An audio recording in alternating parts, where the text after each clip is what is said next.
Hey guys, it's Bruce. Welcome to Combo Courses Podcast. And we're going to be continuing on with our series of going through CompTIA SecAI. Hold up, let me start everything off here. Okay, we're on TikTok, we're on YouTube, we're on Facebook, and I think LinkedIn too. All right, hopefully it works. Okay, so as usual, what we'll do is we're going to cover about the first 20 minutes is going to be just straight up going through the SecAI Plus. And if you guys didn't know, CompTIA has a security for AI certification that they just released as of a couple months ago at the time of this recording. And I found it to be very useful. I took the test about last month, 2 months ago, a month and a half ago. And I found it to be extremely helpful to my current position where I'm actually doing some of this stuff. And the way that they make it vendor neutral, the way that they cover somewhere in between technical and conceptual, I think is excellent. So I would highly recommend that you do it, especially if you're already in a GRC position, you're in an IT position. I think that this is the direction that everything's going to go with AI. I don't think that there's any turning around, regardless of what you may think about it. It's not going to go anywhere. It's just too useful. Are there better, smarter things we can do with it? Yes. But my thinking on this whole thing is that we do better by learning as much of it as possible. So we can stay ahead of the game, especially if you happen to be in this career field. All right, so let's get into it. And like I said, we'll go 20 minutes in this, and then I'll start taking comments and questions and stuff. I see people popping in here, and we'll definitely take questions. I'll stick around for some time because this part won't take much longer. We're almost completely through domain 2. And let's go ahead and start this sucker off right now. Right. And we're going to go ahead and maximize the screen here. All right. So what we're going to be talking about in this one, and we're going to be sticking with domain 2, but it's going to be 2.4 through 2.6. And there's not as much information in here, and you'll find some of it covers it builds on the foundational stuff that we were talking about before. And the main 2 topics are data security controls and attack analysis. So it's taking the stuff that we learned when we're going through OWASP, vulnerabilities and the attack framework, and it's kind of putting it more in context to what you got to do, what you're going to do with it, what controls do you use? You're mapping the controls to specific features of AI and vulnerabilities in AI. So let's get into it. Starting off with data security controls for AI. And what they're going to do in the test, just so you know, is it's going to be a lot of scenario-based questions. They're going to give you different scenarios, like you happen to be at this organization and you have this vulnerability, and what type of security controls will you use for this? So this is actually a critical, one of the most impactful pieces of domain 2. And starting off with basic cybersecurity stuff.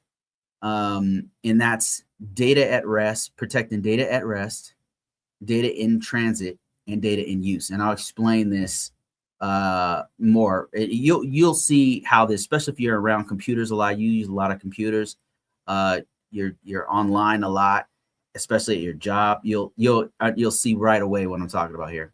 So data in transition.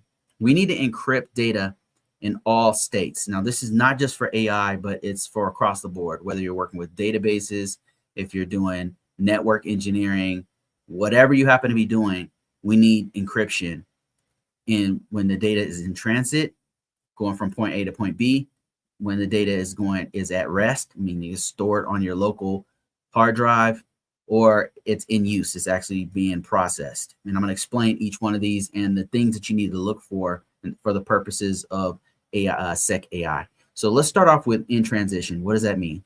So it means we're going to need to protect the data when it's moving, for example, from your computer, my data going to you, or you sending out an email, or you going to a website, you're using packets going back and forth on your browser to go to a server. And the key words here are going to be things like TLS, encrypting API, HTTPS. These are all terms I'm sure you've heard of. Certificates. These are things that you've probably heard of if you have been in IT in any way, shape, or form. You've heard about encryption, encrypting traffic. If you're using your bank, right, you're going to have to encrypt the data going to using HTTPS, and you understand that there's some sort of encryption that's going to happen in between your browser, your phone, to your bank's servers. That is data in transit being encrypted, and AI uses this. This is very, very important to the use of AI, because AI uses a lot of API and data going back and forth to and from cloud instances or to over your network and all that kind of stuff. So data in transit, this will be a part of, they will ask questions about one of these, one or all of them. Data at rest. Now, this is one I think most people can understand this one straight away, because it's data encrypted on your actual hard drive. This is like if you hear things like AES 256 or BitLocker, or people who have iPhone, like if you have an iPhone, they have a way to encrypt the data. I mean, really any phone these days, you can encrypt the data directly on your hard drive. So if somebody picks it up, it's useless to them unless they have the PIN code to get into your phone, right? That's encryption of data at rest. And this is really important for AI, because AI is, a lot of its data is data at rest, like the weights and the way that it's processing all the information, all that is sitting on a hard drive or on a database. It's on a file structure that needs to be encrypted, especially if you have important data, right? So data in use. Now, this one is not talked about as much. This is normally used, like if you happen to be in the DoD or you're in a space where they're using a lot of encryption, like they have really important data. They're literally going to encrypt the data as it's being processed.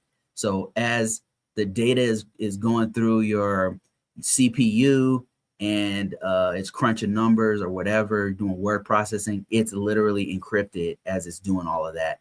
And one term you want to hold on to is called homomorphic encryption. It's where the compute on encrypted data without decrypting, and while you're doing all the processing. And this one I remember seeing on the test. This right here is something is not something that you like talk about, but this, if you hear this means you're encrypting the data while it's in use. And it's normally used in highly regulated environments. Financial sector will be familiar with these terms. The healthcare industry might be, and of course, the military and intelligence, they might be. Anywhere where there's highly regulated places where they're protecting very sensitive information, this might be something in use. But what you want to understand from this, if nothing else, is that there's a difference between in transit, that's your HTTPS, at rest, data at rest, encrypted on your hard drive in storage, AES 256, or there's other types of encryption methods as well. And then, of course, data in use, homomorphic encryption. That's data being encrypted while it's in compute mode. Okay, so another thing that you'll need to be familiar with as far as controls on AI and protecting vulnerabilities on AI infrastructure or AI-enabled systems is data safety. There's 5 different things that you're going to have to be familiar with and be able to, you just need to learn. We don't have to go super deep into this. What you need to know is the terminology and how it's different, how they differ. Starting off with the first one, anonymization. So I think this one's pretty straightforward. Most people understand what this means, but let's get a little bit more specific about it. This is permanently removing all identifying information. That means that we might not even take your information to begin with for our training model. We might not even take maybe all we need to know from a hospital's perspective is the patient's diagnosis, maybe the age of the individual, demographic, and then we need to know the prognosis, like what is happening with the person. We don't need, and in this example here that explains like a hospital trains on disease and the patient's name, social security number, date of birth. We don't need any of that. We don't. So all that data is anonymized. We don't take it at all, or it's deleted. Like maybe we took it, but it's completely removed so that there's no identifying information. And there's certain compliance frameworks such as GDPR where that's a requirement in some cases. So there's anonymization. So let's move on to masking. So masking, what is this? So this is replacing, like we took on, let's say we're that same hospital and we're looking for cures to diseases, right? And we need to train our model on how to do this. So we have to take patient information who have these issues, right? So we take in their information. We have all kinds of protected PII, protected information in there, right? They're personally identifiable information. And we might just do data masking on that information. For some reason, let's say that we need the information because for formatting purposes. And so what we might do is replace the sensitive values with realistic looking substitutions that preserve that data's format. You might need that format for different reasons. One of them, off the top of my head, if you were designing, like if you had a medical device that you were testing the medical device to receive the information and then send it and it interacted with an AI model, right? And then you're actually writing and creating the medical device's software, and so you need the format of a person's social security number because it's designed to take the social security number and the patient information and all that kind of stuff. But maybe when you as a IT company ship out this software, you don't want that same training data to have people's real, the real information that you trained on with. So you might mask that information. So that's just one crude example of why you might have data masking. But the difference between data masking and anonymization is that anonymization of the information is permanent. You can't get that information back. Data masking, you might have a PIN code that removes the data because you need it, or it's keeping the formatting of it. So you're actually keeping some portion of the data with data masking. Now let's go to data redaction.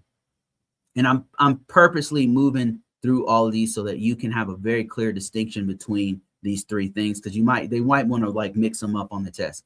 So data redaction is, I think most people know what this one is. It's like you've got the data in there and you're removing specific sensitive fields from the data before it reaches the model. So in this case, unlike masking, where we have all the fields, but we've just masked or put pseudo information in there to cover the real information, data redaction is just taking all the sensitive fields out. So it might only cover the SSN, for example, and it's just redacting that bit of information, but it's keeping everything else, the name, the phone number, the demographics, and all that kind of stuff, right? And then data minimization. So what is this? This is where we're only collecting what we need to do to process so that the AI model can train. So we don't need the social security number, but we do need let's say the name, the demographic, the age of the patient, and all that kind of stuff. So, but we're going to minimize the information. We don't need their phone number. We're not reaching out to them. We don't need their, maybe we don't need their place of birth or something like that. We're going to minimize what we're going to take from them to minimize the potential impact of taking all that information and it being exposed. And the last thing on here, I think really stands out from everything else, is data classification labels. This one right here, I'm literally dealing with this at my job right now. This one's wild. So data classification is tagging data items with sensitive labels such as public, internal, confidential, restricted, and the AI system is AI systems enforce access based on labels and prevent a model from mixing sensitive labels up. And you might also restrict what the AI model can see. Like if you have very sensitive information, maybe you don't want the AI to even see that stuff at all. So data classification is very, very important when you're dealing with AI systems in a professional environment, such as banking or healthcare or retail or whatever, right? So just a quick demonstration of each one of these, just so you don't mix them up.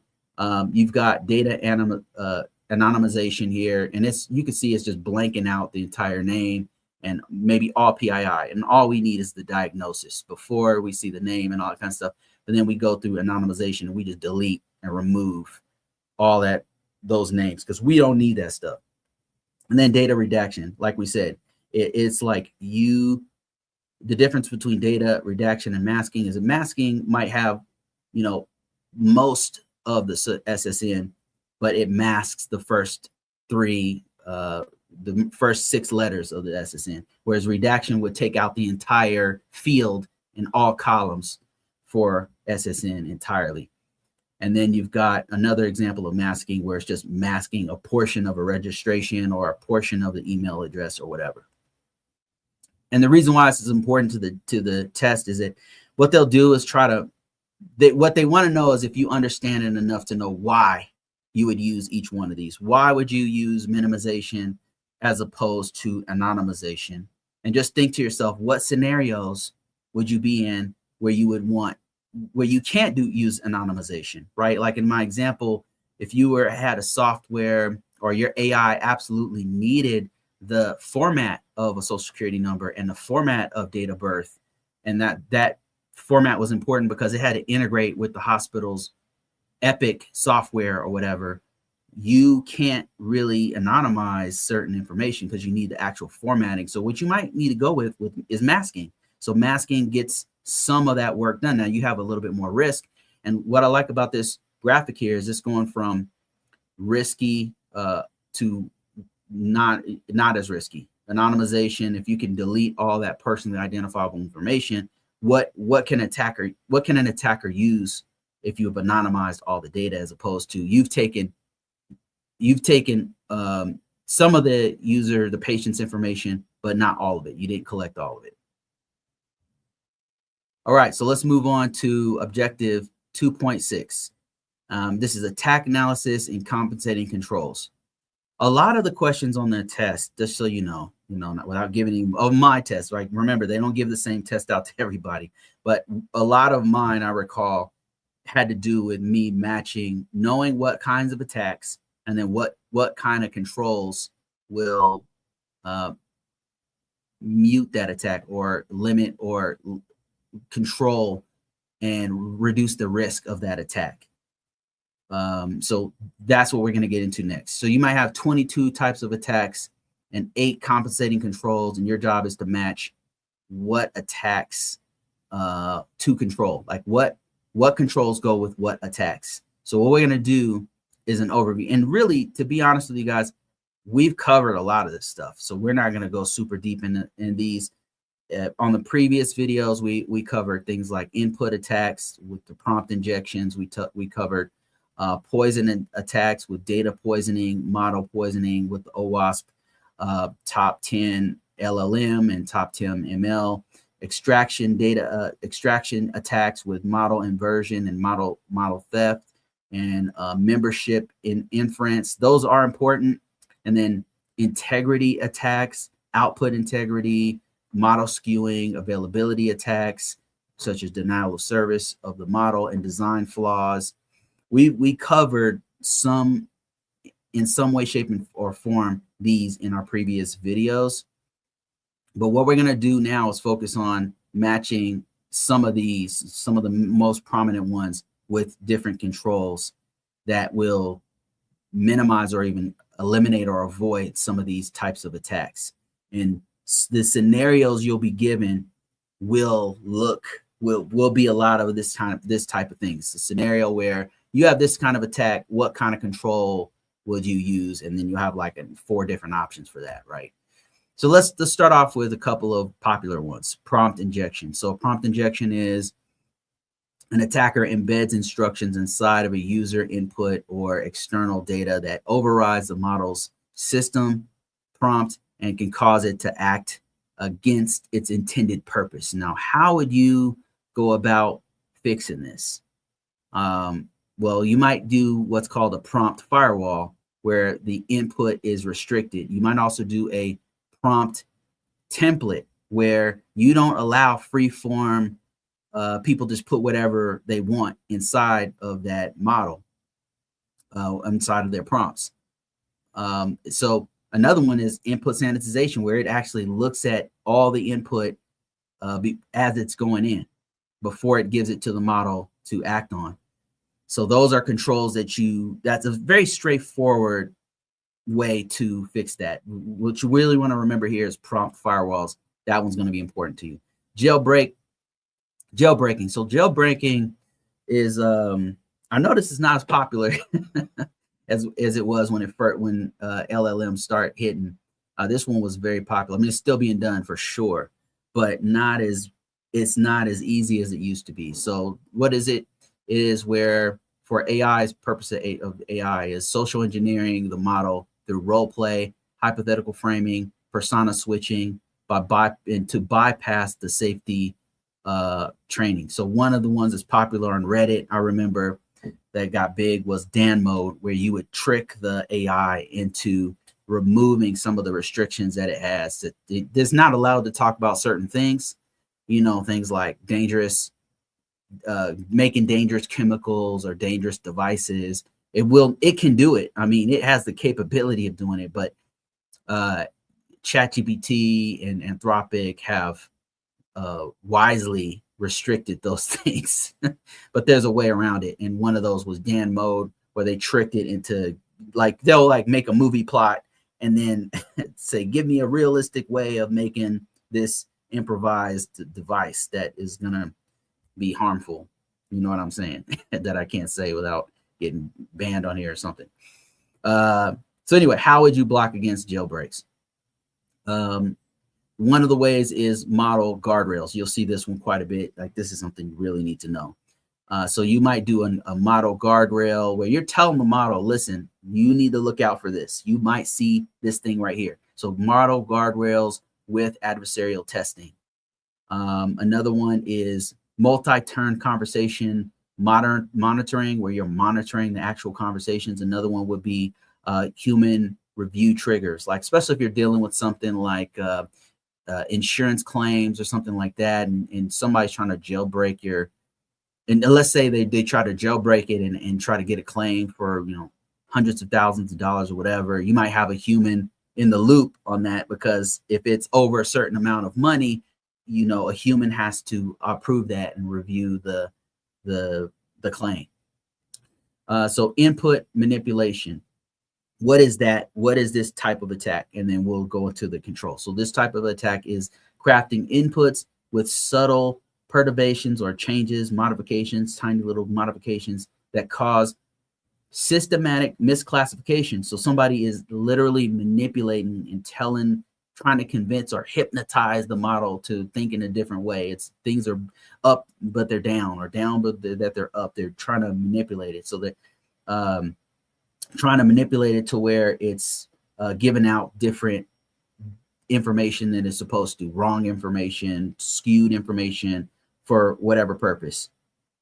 And so how do we fix this? How do we fix somebody trying to do input manipulation?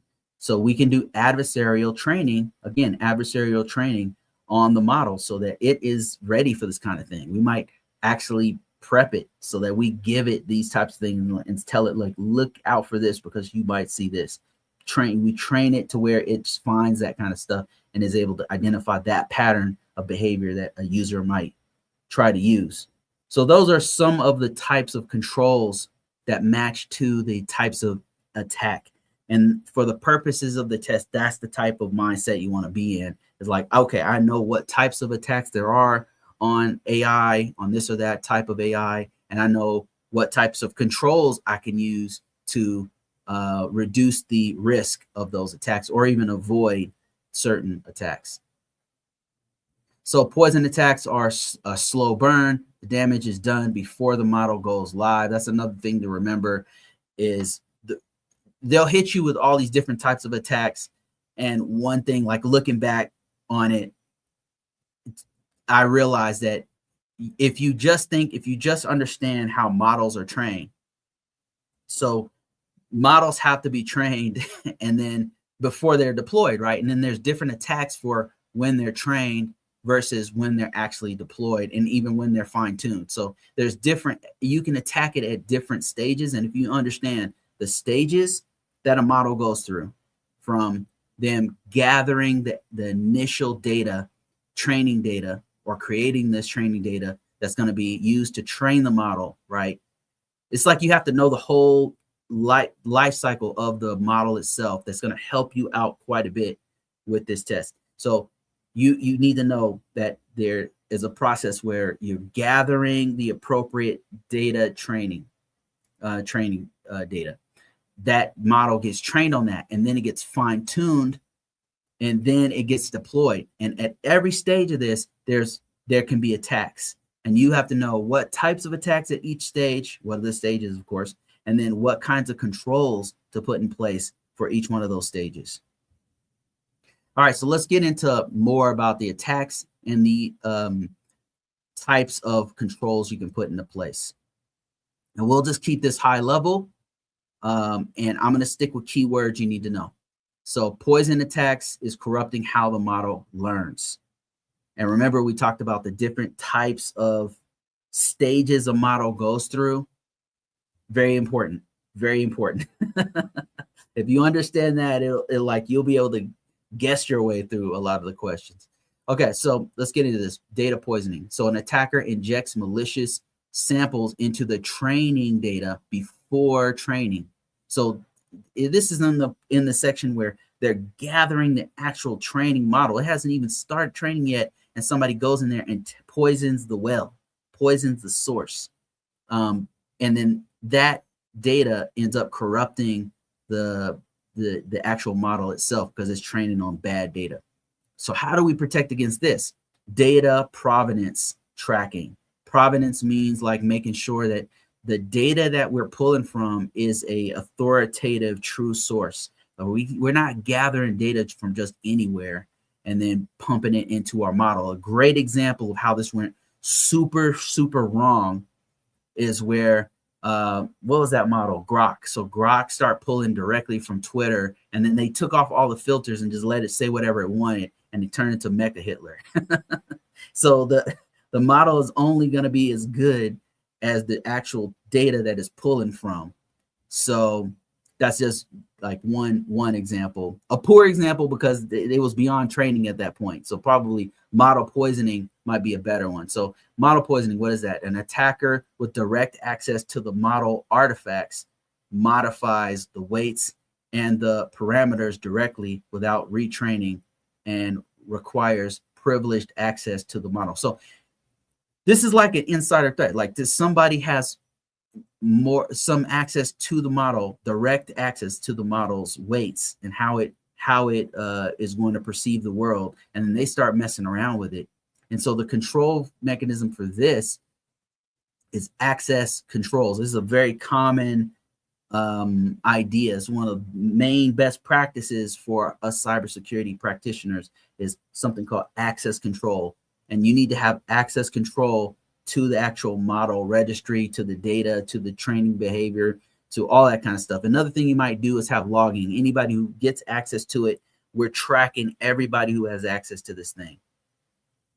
So let's move on to backdoor and Trojan attacks. So what is this? So and I'm sure you're familiar with Trojans and backdoor attacks and stuff, but in the context of models, what does it mean?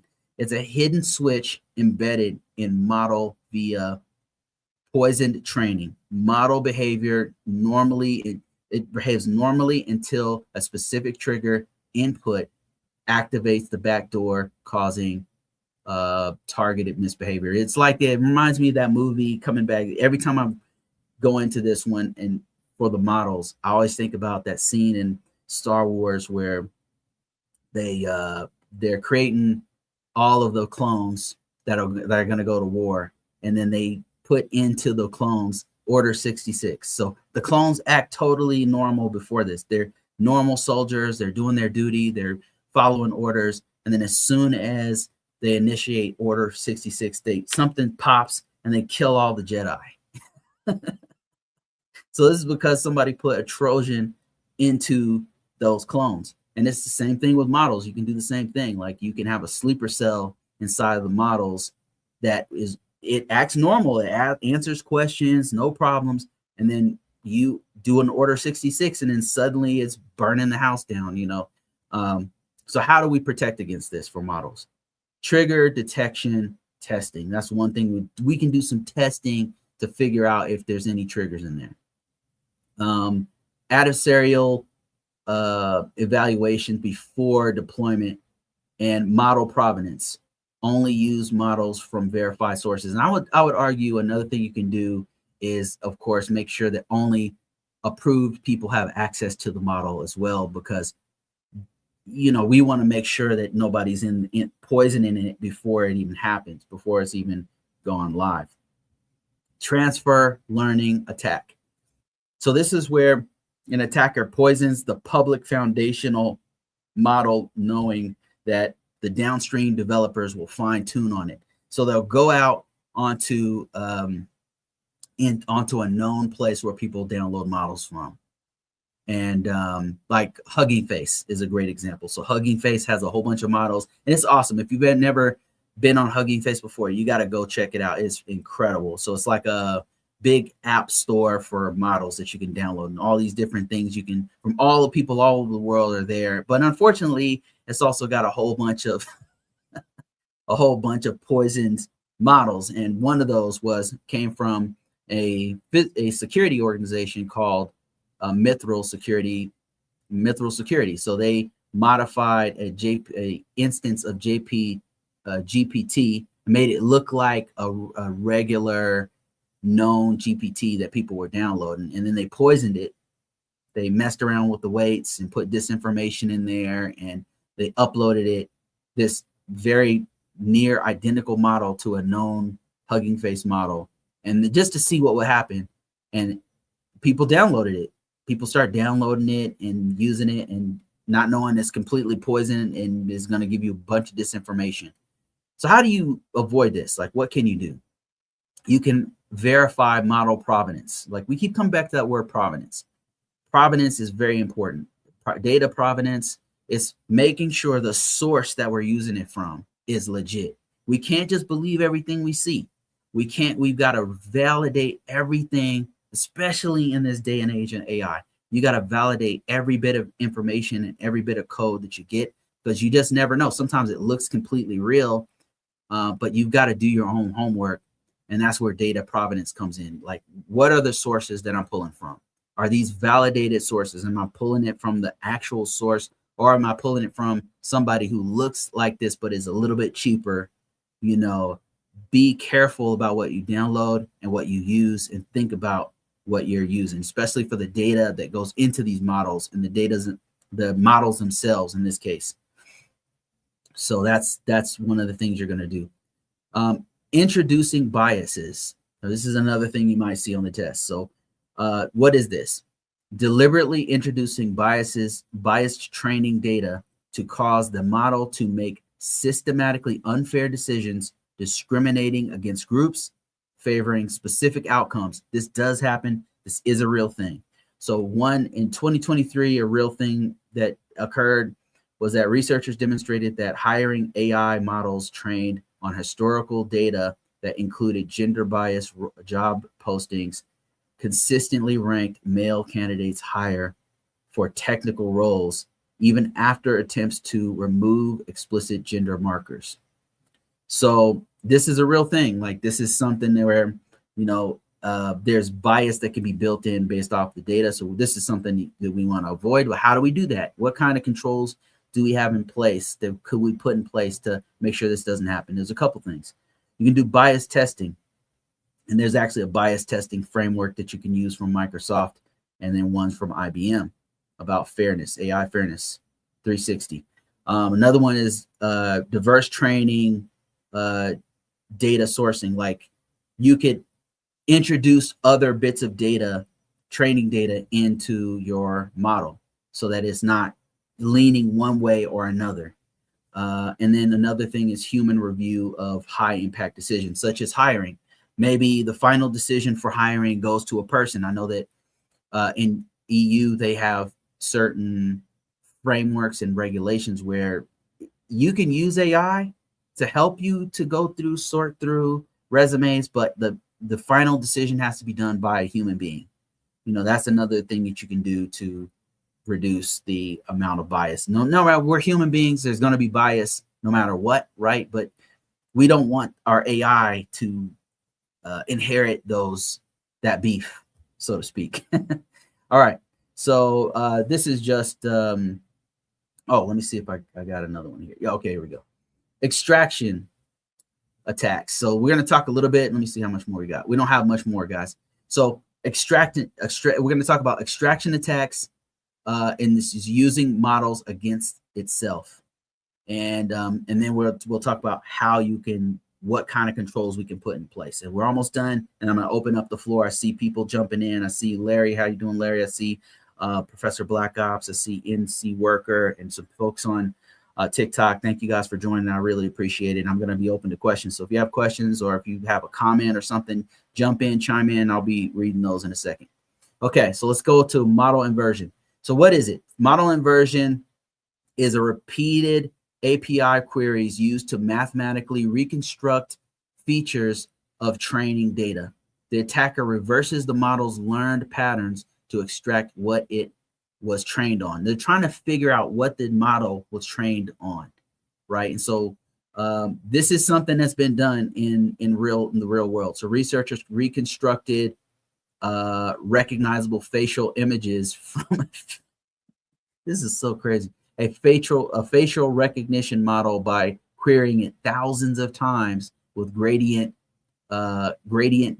optimization. This was so crazy, I had to research it, and I found a couple of instances where this is happening, and I wanted to know more about it. So they're going to query it over and over again to gather information from that model, from the training data, and then they can reconstruct faces based off of that. If you had a model that was doing facial recognition or something like that, that would be something you could use to reconstruct the faces using. I mean, isn't that ridiculous? It's so crazy. Some sci-fi shit. So anyway, what could you do to protect against this? Differential privacy during training. So you're mixing in different information if somebody tried to do this, you could make it so that it's going to be much harder for them to reconstruct faces by doing differential privacy during training. Another thing is limit the precision of return probabilities. Because the way that they're doing it is they're using a whole nother model to reconstruct these faces. So if you make it so that you're not giving them you're not returning the exact stuff that they want, especially if it's this kind of query, that might be something that can thwart them. Another one is, I think I go to membership inference, because these two I confuse a bit myself. So I want to put these right up next to each other so we can kind of figure out what are the differences between the two. And I imagine this might be one that they'll throw at you to try to confuse you. Membership inference. So this is a statistical attack to determine whether a specific data point was in the data set. So a model responds with a higher confidence for data it was trained on. An attacker exploits this gap. Once again, they're using another model to figure out if you have certain data.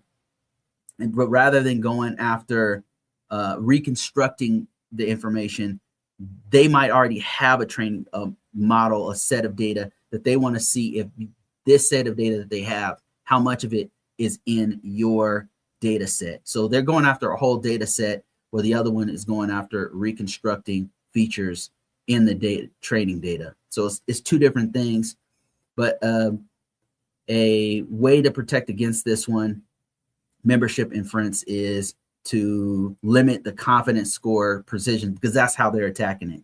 So they're using their information and they're only really looking at the confidence score. They're going to feed in some data and see what is the confidence level that this is in that other database. And if it's a high confidence level, then they know that that's in the training set. So what we can do is limit the confidence score precision. These two for me are a little bit harder because they're so nebulous. I haven't seen these like in the real world as much. So model inversion and membership inference. I just have no like solid understanding of these things. I can't point to this thing and say, hey, this thing happened. So these ones are a little bit more difficult. But the way I understand them is model inversion is reconstruction of a feature in the training set, and then membership inference is figuring out if certain data points are in the training set. Those are my keywords that I use.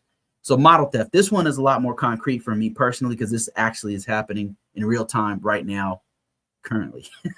So a couple of the Chinese models stole their brilliant plan, by the way. I'm not taking anything from it. I mean, it is what it is at this point. But I believe, if I'm not mistaken, which one was it? There's a couple of them where they stole the model from Claude or from OpenAI or from some of both to build the structure. DeepSeek was one of them for sure. And originally, like not taking anything away from DeepSeek. DeepSeek is actually brilliant the way they did it, but they did start off by stealing some of the weights from, I think, OpenAI is who they stole it from originally. So model theft, what is it? It's querying a model's API systematically to collect input-output pairs, then training a shadow model that replicates the target's behaviors without authorization. So what they're doing is they take their model and then they use that model to query the model that they're attacking or they're going to steal from. And then their use it is brilliant. So what they do is they keep asking questions, and then their shadow model, it is going to copy their answers. The question and answer for each one of those hundreds of thousands of queries, and then it starts to reconstruct how it will respond. So you take a blank model and then they train it based off of like mirroring and copying all the responses until that shadow model looks a lot like this other model. And which is why originally DeepSeek, when you would ask it a question about who are you, you can just with any model say, who are you? What model are you? It would say, I'm OpenAI. I'm OpenAI's ChatGPT or whatever, you know. So, and I believe you can still do it with some of the ones that are out, still open source out there, the ones that they end up taking the open source model and then, you know, making money off of it. Anyway, how do you defend against this? What can you do? Input quotas, daily limits, making it so that you can't do it hundreds of thousands of times in a certain period. So I understand, like if you use Claude from Anthropic, you actually have a daily limit and you have an hourly limit on how many transactions queries you can do. And this is one of the reasons why, is because stuff like this, people stealing their model. Another one is API query pattern monitoring. Another one is a watermark the model outputs, so that this is the reason why if you ask it, some of the older models of DeepSeek, if you ask it, who are you, it will respond with, I'm ChatGPT. I was made by OpenAI or whatever. Interesting. So another one is a weakness is sensitive information disclosure. This is another one that we're dealing with right now in real life. So what is it? The model directly reveals confidential information from its training data or context window when queried in a certain way. So you can use a prompt to extract PII information. This is something that we're like thinking about, like how can we make it so that you can't extract sensitive or private information from this thing? And there's a real world example of this. You don't want to put sensitive information into things like ChatGPT, like the open ChatGPT or the open cloud-based Claude, because I'll give you a specific reason. Like one was that Samsung in 2023, I don't know if you guys remember this one. I know I've used this on my channel a couple times, but Samsung engineers, they were allowed, their executives up at the top allowed them to use ChatGPT because it was, you know, it was incredible. 2023, you could use it to do all kinds of research and everything. And so Samsung let them, their top engineers, help them to solve these problems. But unfortunately, that code, the part of the code that they were uploading into ChatGPT was sensitive information. Samsung, I don't know if you know, but Samsung's no joke. Like Samsung's competing with directly with Apple, one of the richest companies on planet Earth. Samsung is a Korean company that's competing directly with China, directly with Japan's best technology. Samsung is no joke on several levels. And I believe the code that they put in had to do with their storage, because they've got some real innovative stuff at the time for storage. They put it into ChatGPT, and unfortunately, OpenAI's terms of service allow them to use your inputs to train their model.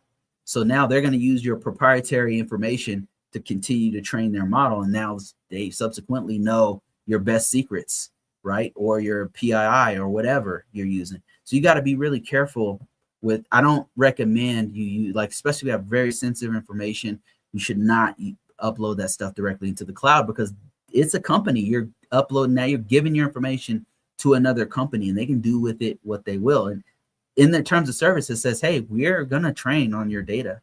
Like, if you use our stuff, we're going to train on your data. If you're okay with that, then go ahead. There's ways around that. And a couple here have to do with having what's called a DLP policy on your AI. That means a data loss prevention. Like, data is not allowed to leave the premises of your organization. That would make it so you can't use certain AI models that are in the cloud. There are alternatives. You can use what's called a small language model, where it's on your local system, and it doesn't go into the cloud, right? And in that way, you can actually use Chinese models by downloading them directly on your computer and not allowing them to go outside of your network. They only stay on your system, and then there's no way the data is going to go out. So that's one of the things you can do. Or you can use ChatGPT, or they have instances where you can download them or gate it where the data is not allowed to go outside of your network. So there are different things you can do. And it mentions here premises, a small language model for sensitive information, output filtering for PII credentials, prohibit training on sensitive information. Now, another one would be to train people who are using it. If you tell people in your organization, you guys are allowed to use this, make sure that there's training to let them know, hey, just like a regular browser, you can use Google, right? You can't put sensitive information into Google. You're not supposed to sensitive information into Google and start messing around with it, just like you can't. And similarly, you can't use that AI to put sensitive information in there. All right, let's keep going, guys. Kind of beat that one into the floor. And we don't have many after this. I think we have, this is our last one, last couple slides. All right, so I'm going to make this quick. I'm going to stick straight to, make this concise and stick to the stuff we really need to know. One of the main features of cybersecurity is protection of confidentiality, integrity, and availability. If you understand those concepts, other questions about this, you can figure them out on your own. It becomes common sense if you really understand protection of confidentiality, secret information, private information, sensitive information, integrity, making sure the data is what it looks like on its way from point A to point B. It looks the same and nobody's tampered with it. And availability, making sure it's available to people without being disturbed or interrupted. You understand those three concepts, everything else will make sense. And we've already talked about confidentiality and making sure that there's encryption and data at rest, data in use, and data in transit, right? We already talked about confidentiality. Now let's talk a little bit about integrity and availability. How do we protect AI models in this way? Well, there's a couple. Let's look at the attacks. So one is called an output integrity attack. So this is a man-in-the-middle attack on an outbound channel where the model produces the correct results, but the pipeline between the model and the customer, the consumer, is compromised. So this one we talked about extensively, but how do we protect against this one? Cryptography is one way, cryptographic signing of output at inference. So we've signed the data. So if anybody tampers with that information, it will corrupt it. It won't go through. Another one is TLS on the output pipeline. Another one is immutable output logging, meaning they can't go through. It's logging everything that's happening, and nobody can go through and delete it or remove it. So it's there permanently. So you can always come back and see who messed with what and when. So those are a few different ways that we can protect the output integrity from a output integrity attack. So another one is model skewing. This is an attack where there's a gradual corruption of the model's behavior through manipulation of its feedback with continuous learning loops. So somebody's going in there and trying to manipulate the data by telling it different things. So what can we do with this? We can freeze production and model retraining so that it's only training on verified data. And it can't just train off any random set of data. Like it has to train off of certain amounts of types of data that's gone through and been vetted. Anomalous detection is another thing we're going to do. We're going to look at we might want to log every single one of the person, of anybody actually putting queries in. And then we're looking for anomalous detection, like weird things that they're saying or doing or interacting with the model, so that we can make sure that people aren't trying to corrupt the system. So another one is another weakness is model denial of service attack. This is where an attacker will flood the model so that nobody can use it, or it's limited use because they're flooding the model with all kinds of nonsense. And so this is what they'll do is flood the inference API with excessive, expensive request to deny service from anybody else, and then rack up a huge bill. Now, this is a real thing that happened. Check this out. So the attacker disclosed, an attacker discovered a public API, AI writing assistant had no rate limits. So they know that it has no rate limits, right? And then they sent a 40,000 parallel request. So prompt after prompt, 40,000 prompts that triggered a maximum length response. And then the service was unavailable for 6 hours and the bill was $94,000. So how do you protect against this?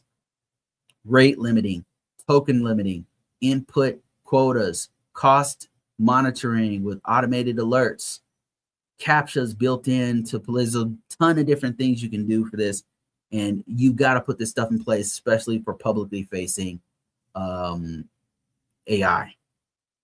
Okay, so another weakness, we're almost through these. There's a couple really important ones. Excessive agency and insecure plugin design and over-reliance. And we'll cover these real quick. Excessive agency means that AI agents, like I know you've been hearing a lot about AI agents, about how an LLM, you can use an LLM to go through and perform actions, right? So that said, you don't want to make it overly permissive. So an AI agent given too many permissions or too many broad scope acts beyond intended purpose, that is really bad, because it can be subject to injection attacks. It can have all kinds of mistakes, and all types of things can happen with this.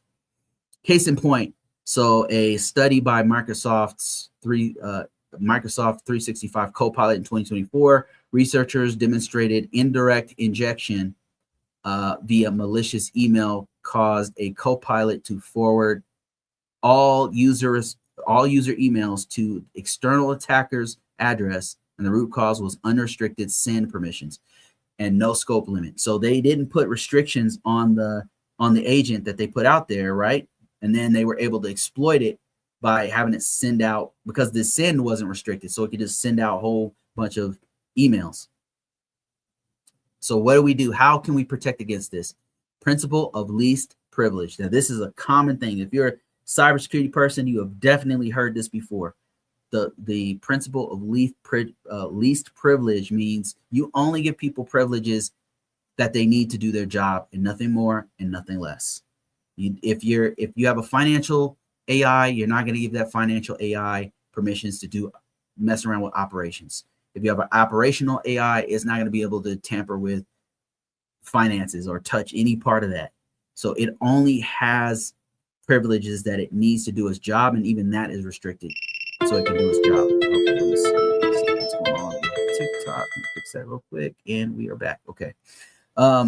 Human in the loop is another one. Like if you have high impact actions like payments, like you have to send out payments every first Tuesday of the month or whatever, you might have to have that go through a human. Like yeah, the AI is doing stuff in the background, but the final decision goes to a human being that says, okay, yep, this is good. I've read through all of this list. Let's go ahead and do that and read through it thoroughly. That's their whole job, is to go through and approve these things and look through every single one of the transactions that are above 10,000 or whatever dollars. Okay. Another one is insecure plugin design. What is this? So this is where an AI plugin tool, it lacks proper input validation, authentication, and scope controls. And this leads to all kinds of problems, where it's subject to injection attacks, and it can be used to allow overly permissive things to users who are coming in. There's all types of stuff that you can do when you have an AI put into a plugin. And unfortunately, this is kind of what's happened in real time with OpenClaw. Like, this is what's happening with OpenClaw, where different parts and pieces have either excessive privileges to the agent, or they created a plugin, an AI plugin, that has poor input validation, poor authentication, poor scope. This is what's happening with vibe coding too. People are making these AI variants, or these tools that use AI, but they're not thinking it through properly. They're not looking at the security features of it. They just want it to work, and then there's all these bugs in it. So what can you do? Treat the plugin input as untrusted. Do not trust, and do not verify. Don't trust nothing. Like, make sure that all the data is validated before it goes in, including people putting stuff in there. Minimize the scope of permissions for the plugin itself. And I would say another thing that's not here is scanning. Like, make sure once your code is done, you do a final scan, or even continuous scanning, like the big boys do. That's what they do. They're continuously scanning and looking for vulnerabilities always. And then final one here is over-reliance, and I'm going to open it up. So what is this? This one right here, I think, is going to become more and more huge, because as more people come on board and realize how incredible AI is, they're going to rely on it more and more. So this is actually not an attack by an adversary. It's a failure where humans trust AI output without appropriate verification. I am definitely this one right here has hit me a couple times. It's so good that you don't look at the output, but you always have to look at the output, especially if you're in the medical, legal, security space. You always have to look at the output. So what can we do to make sure this doesn't happen? Over reliance on this. Now, let me give you a case of where this actually happened in 2024, and actually this has happened in this year, all the way up until now. Lawyers are submitting legal briefs, and in this one case in 2024, our lawyer submitted a legal brief written by ChatGPT that cited 6 non-existent and hallucinated a couple court cases, and then the AI. They sound plausible. They sound like it's could something to happen, but the judge caught it, and now they face sanctions for failing to verify that. So this happens. What can you do? Have a human in the loop to review high stakes decisions, like the court decision. That's a huge one. Like paying bills, like anything with financial or medical or legal. This stuff really should not just be rubber stamped. Like, you have to look at everything. The AI is not perfect. Like, as much as cool as it is, it does make mistakes. So we have to be very mindful of those things. All right, guys, that's it for this one. On the next one, I'm going to stay on here and answer some questions. But for the SecAI Plus portion, we're done. I'm going to cover more on domain 3 next week. Yeah, next week. I'll let you guys know if it changes. But next week it's going to be domain 3. We're going to start on that one. Domain 3 and 4 don't have as many as domain 2. I think there's domain 3 has 30%, if I'm not mistaken. So that one won't be as long as domain 2, which had 40%. So, all right, guys, let me see. I've got some questions here and stuff. So I'm going to take some of these. My man, Larry, again, it's good to see you back, man. I missed you, man. What's going on, everyone? Been a while. Yeah, all is well, man. All is well. Let me see if I got anybody on TikTok here. Who had to pay for the $97,000 bill, the users or the dev? I'd have to go back and look. That's a good question. I believe it was the developer. You know, that's happened quite a few times also with cloud, because cloud has the same kind of paying model where you're paying by the minute or by the transaction. So yeah, there's some, it's real bad stories about people on, you know, $90,000 to AWS or whatever. It happens. It's not pretty. So that's why you got to be mindful of how much usage. Track your usage. Like that's one of the first things I do whenever I'm doing like labs for AI or cloud, is I'll track my usage. I'll find a way to like have a real-time tracker of how much I'm using and cap how much I'm using, or have it like, okay, as soon as it hits $20, send me a notification to tell me, like, because I don't want to go over my budget or whatever it is. You know what I mean? So that's one of the things that you have to do regularly. All right, my man. Oh, this is a new person. Hey, how you doing? Can we get that PowerPoint? Yeah, actually, that's a great point. I'm glad you brought that up. So what I'm going to do with this PowerPoint, if you guys didn't know, this is going to be a whole course. Like this is right now currently free. Like I don't know how long I'm going to keep this, but it's on YouTube. If you go to combocourses.com, you go to YouTube, you can find this whole course. I'm chopping it up into pieces and releasing them out, and I'm putting it on Substack, and I'm putting it on my own site called login.combocourses.com. And that is where I'm going to put all of these slides, downloadable slides. They'll all be there because I can't upload these onto YouTube, right? So these slides will be there.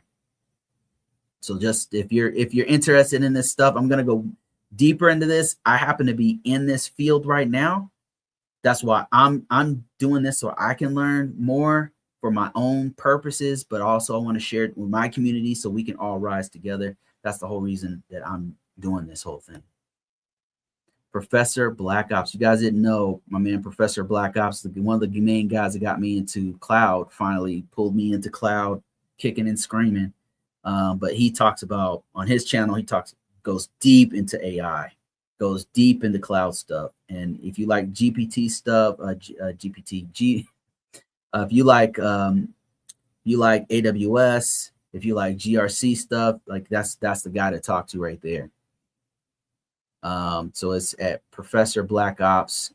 Just go ahead and check him out on YouTube. NC Worker, man, long time no see. FedRAMP Conmon. Yeah, I've noticed AI is getting integrated into some FedRAMP stuff.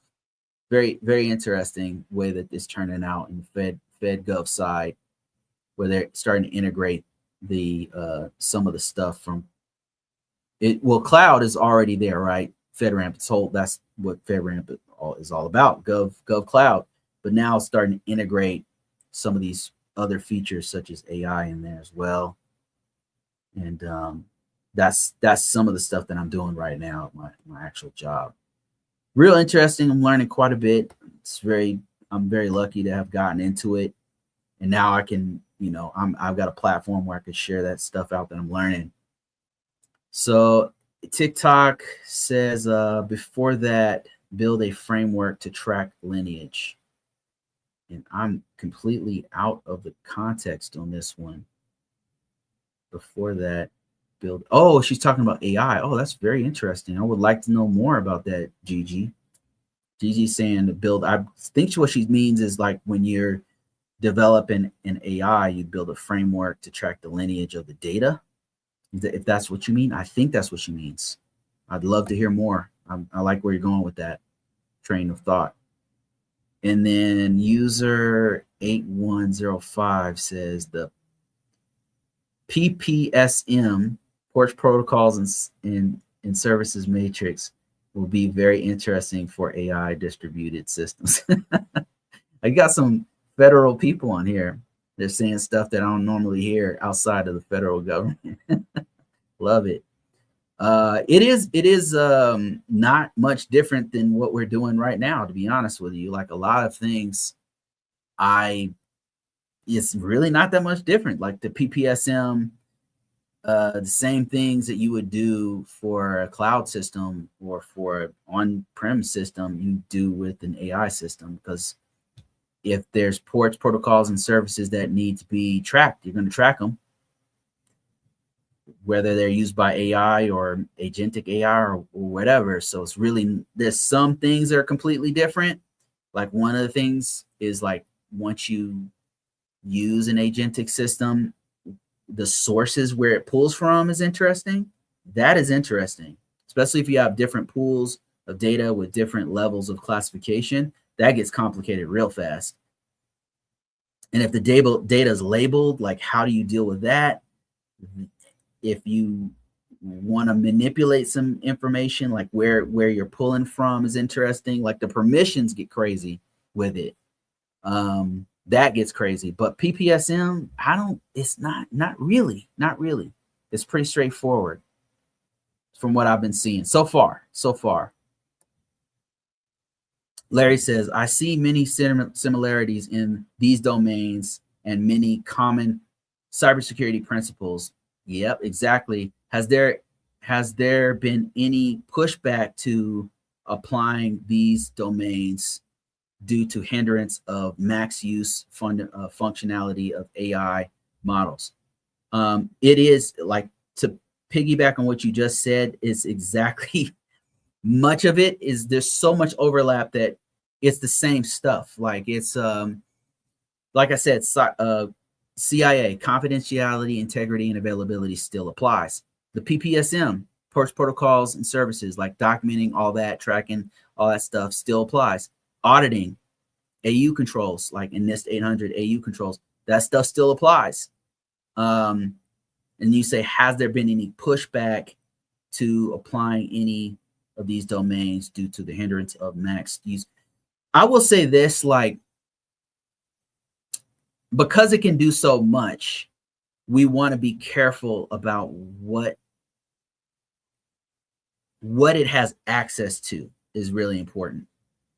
And that's been like one of the biggest challenges that we faced. Like we have a large environment, like without, saying too much, get my fucking ass fired. We have a large environment, and then there's an AI, and then that AI has access to certain pieces of that. But there's certain areas that we're like, okay, we don't know if we want it to have access to this right here. And then if we want to have access to this, but what can it do with that information? If it does anything with it, does that change the classification of it? So there's like some different things that are kind of coming up that we have to be careful about how we approach it, in a way that doesn't change our security posture of our organization, right? It's supposed to enhance what we're doing and not downgrade the current security posture we have. So we're just taking it one step at a time. And there's definitely some challenges to this, to where we're all having to put our heads together and say, okay, what can we do with this? No, we don't want this to happen over here. We don't want to have access to this. We have to really put our heads together and figure, and we have to turn down the volume, so to speak, of what functionalities are allowed, because we don't want certain things that it can do. We don't want it to jeopardize what we have going on. Like we don't want it to change our security posture. So there's only certain features. We can't use all features, right? There's certain features we got to turn them off because it's not right. In our environment, we have sensitive information we really can't use it. And then another thing, like what's really smart about how the implementation is going is that we segment it. So it's segmented in that you can use AI here in a certain way that you can't use it over here. And it's like a learning process that we're trying to figure out, right? But we have it. It's there. Thanks for continuing to share your big knowledge. Not a problem at all. It's helpful for me too. I'm learning as I go. This stuff is pretty new for me. I've been diving in pretty heavily, every single day. I've been hitting it hard, so I'm learning quite a bit. What do you think about departments with Department of War 12 months paid training? I did hear something about this. So Department of War, let me see if I can bring it up. So Department of War had something, DOW. I wonder if they're going to stick with that name. 12 months of paid training. And a couple of organizations are doing this kind of thing where they're going super hard on it. Yeah, okay. Here it is right here. Let's just go ahead and take a look at it together. It's an apprenticeship program. So here it is right here. This is on the actual official Department of War CIO site, war.gov. Oh my God, these guys are so corny, man. Sorry. Department of War launches cyber apprentice program to accelerate skills based on hiring for future ready workforce and bolster national security. I think stuff like this, regardless of the administration, like I think this is great because we really have a gap in cybersecurity. There's a gigantic gap, and Professor Black Ops talked about this, and I can 100% agree with what he says about this. We have a huge skills gap where we're not getting enough young people in, and there's this. I don't know what's going on, guys, because it's been going on way before. It's not political, right? This is apolitical. Cybersecurity really has a hard time pulling in professionals, and I think it's because there's like this. When you come into cybersecurity, people are expecting a lot. They're expecting a degree, they're expecting certifications, they're expecting like fucking 7 years of experience, like all these things combined, like unrealistic things, especially in this day and age, like what's going on here. Stuff like this where it's going to accelerate skills, like you can come in as an apprentice and learn hands-on the job training, and they're going to train you to how to do this. It only protects the infrastructure of the United States of America. It only protects us to get people who are smart in this country and retain that knowledge and then grow them. And with the, maybe if you want them to have a certification or a degree or certificate or whatever, you just train them in. Like you bring them in, give them a paid wage, train them like hands-on, and then now we're going to send you to this boot camp. Now we're going to send you to this school. Now we're going to send you to GWC or whatever, GWU, whatever. So I think this is great. I think stuff like this, even when the other previous administrations do it, this one, I don't care. Like this right here is what we actually need because we just don't have enough people doing this work. We really don't. I'm telling you, like in the last 20 years I've been doing this, almost every single place I go to don't have enough people to do this work. I'm doing the work of like 10 people. I'm not exaggerating. I'm doing the work of an entire office of people. If I told you the sizes of the network I'm working on by myself, you would be like, what?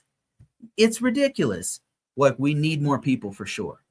So if they could open up their doors and have more people come in, that would be incredible, right? Without having to put boots on the ground in another country, or because everybody's not built for that. And like you don't have to. I don't think everybody should have to go to freaking war or to go. Like there's some smart people who are going to be better IT guys and they're going to be grunts on war fronts, right? Jumping out of planes and shit. We need smart people to do this work. And that's why, like, for me, like I saw a gap doing what I'm doing. Like, man, we need more people. Many years ago, I started a blog where I started telling people how to get in this field and what to do. And like, it's not, you don't have to be super technical. You don't have to be a genius. I mean, I'm a high school dropout, guys. Like I'm doing well for myself now, but it wasn't always like this. You know what I'm saying? So, yeah, we need more people to do this work. And this is not enough, especially Americans that even are interested in it. To be honest with you, a lot of the places I go to, most American, like 5-generation Americans are not in these positions. It's mostly it's mostly people who are like been here 1 generation, 2 generations. It's mostly other folks that are doing these positions, and I don't know what's going on with the American mindset, but we don't have a lot of engineers, and we don't have a lot of like, the brain drain is real. I don't know where that's coming from, but we just don't have enough people doing this at all. Like, I would take anybody from any country, to be honest with you. It's bad. I don't know what to say, man. It's been 20 years and it's been the same. So any kind of things like this that they have, where it's an apprenticeship, bringing people on and getting people paid and stuff like that, I'm all for it. That we should have done this 10 years ago, to be honest with you. But we have, it's the equivalent of like a crumbling infrastructure where we're just not putting enough money in our own people. And I don't know what's happened. I don't know what's going on. But until we turn this around, like, we're screwed. We're screwed, man. Because at some point, old heads like myself and others are out of here. We're not going to be doing this forever. Like, we have to start training up the new people to come in and take this. And it's not all just war stuff. It's financial stuff, and it's healthcare, and it's like the whole infrastructure that's what the federal government is supposed to be doing, is maintaining this whole thing. It's not just like warfare and intelligence. It's the FDA, it's the, all kinds of different branches, EPA, and all this stuff. Next question. Will CompTIA AI actually hold weight to get a job? So I originally did, I think it will, but let me just kind of put context on this. Like, I did this because I was in between jobs like a couple months ago, right? A few months ago, I was in between a job. I just got this recent job that I have. And during the interview process, everybody kept asking me, every interview, like, I had like 4 or 5 interviews, and everyone asked about AI. And I realized, okay, we're having a cloud moment, because this happened to me 10 years ago with cloud. Like, another maybe 5 to 10 years. Like, I've had interviews in between jobs, and every time they were like, cloud, do you know this? Do you know this about cloud? Do you know that about cloud? And every time, I'm like, what the hell's going on? The market shifted. More people more organizations start using cloud, right? And I was late to the game. AI this time, I'm like, I'm not gonna be late to this one. I'm all in. I'm 100% in. I'm gonna learn everything I can, and that's what I've been doing. So my last interviews, that kept asking about, what do I know about AI? Like, what's my experience with it? What do I, all that, because, and then they would, when I got closer into through the interview process, like, this is the reason why we're asking, because we're actually integrating it at this time, blah, blah, blah. And that wasn't just one interview, guys. It was many. So it's not going to go away. It's happening right now in real time. It's happening very fast and an accelerated rate. It's crazy. Do I think this certification is going to have an impact? I think it will. And the reason why is because CompTIA, there's a couple of different bodies of IT that do this well. They really know how to do it, and CompTIA is one of them. I'd say IC Squared, ISACA, and CompTIA, those 3. And then another one would be probably who are those guys? There's a few other ones, but those are the top 3. They're really good at marketing, which you would think is like, why is that important? It's important because if nobody knows about it, no matter how good a certification is, nobody knows about it, nobody's going to care about it. They're good at marketing it, and more importantly, they're very good at curriculum. That 1-2 punch makes it so that they normally get not just notoriety on a certification, but they get it market penetration, where people in the HR departments and hiring executives know what the name of the certification is. Now, this one just came out. And let me tell you something. I took it, and it was very well done. And I was like, that's it. This is exactly what I need. And I'm doing this job, and it's hitting all the beats. Like, it's everything that I'm talking to you guys about during this thing. We're having to deal with some of these things. So they nailed it, man. I gotta say, they freaking nailed it. And the only thing where I can go from here would be like a vendor level certification. Like I'd have to go like a vendor level certification, or I think ISACA has some really good ones. Maybe I could go that direction if I wanted to keep going. Security expert, I think he has one of those, or he's going for one that has like a higher level. But yeah, I think it's well done. I think that the way they market stuff out there is good. They're in real good with the federal government, so they'll probably get on that list. It's good. And even if it doesn't blow up, like I'm learning so much that I'm able to use it in my actual job. So yes, I think it's worth your time. I think it will, I believe, and not yet, it's only been 2 months, but I think it will be able to land you a job. Especially if you know the stuff off the top of your head and you're asking you questions and you're able to rattle off some kind of weaknesses and what the controls are for those weaknesses, things like that. Thomas Wilson said, did you build your own local AI to help you gain experience in training on it and securing it? Yes, I did. So that was one of the first things I did. So this right here, everything I tell you guys to do, I do it. So the first thing I did when AI first came out is I started building my own AI. I started vibe coding and messing around with it. And I started seeing like weaknesses and figuring out what I can do with it. And I would like to show you guys some of my projects, but I need to secure my projects before I go showing them out to everybody. A couple I've showed out to like people that are on my, if you're on login.convocourses.com, a couple times I've shared them out with people, some of the stuff I've been doing. And I've got big plans for it. But the thing is, it was for me to learn. It was for myself. And by doing that, it exposed me to things like CI/CD pipelines on AI.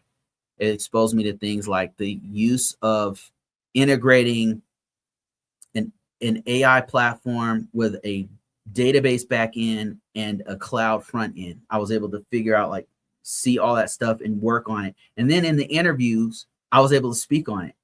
And they were impressed every time. Every time they were impressed and asked me about the projects I was doing. And here's another thing I'm doing. This right here is one I built right here. This one right here. This right here is an AI. I built this whole thing from scratch and then put AI on it. And I've been using it, and it's freaking amazing. And I've not talked about it. I've made new videos about it because I'm still learning. Like, I don't even know how to articulate what I'm learning yet. Like, it's so fresh for me, but I'm having a great time. I'm learning quite a bit. Yes, to answer your question, that's exactly, I built my own stuff. And then and shout out to Rob Rodriguez. Like, he was telling me about him making his own AI, and I was like, damn, I've been thinking about it. Like, if you go back about a year and a half ago, where me and Rob Rodriguez are talking, and he mentions how he did the same thing and was able to land a job doing the same thing. I just copied him from a conversation we had, and I was like, I'm gonna do that. Start doing it, and then I'll start learning it. Way better than any certification or degree you can get is actual hands-on experience. If you can, even if it's like Linux, like if you mess around with Linux, you install Linux and you make a server and you start putting patches and you're in the command line doing yum commands or whatever and securing it and all that stuff, and then you're able to go into an interview. You're able to put it on your resume, go in an interview and kill the interview when they ask you those questions about Python or whatever is your skill set. Like, I'm not saying you have to know Python or anything. That's just an example. Whatever you're doing, like if you do hands-on, experience is gonna outweigh a degree, a certification, or anything. Like, there's nothing like experience. There's nothing that even comes close. So I would encourage you, like, if you really want to do this career field, get as much experience and hands-on as you can. And that right there is gonna, number one, it's gonna open your mind to what's really going on.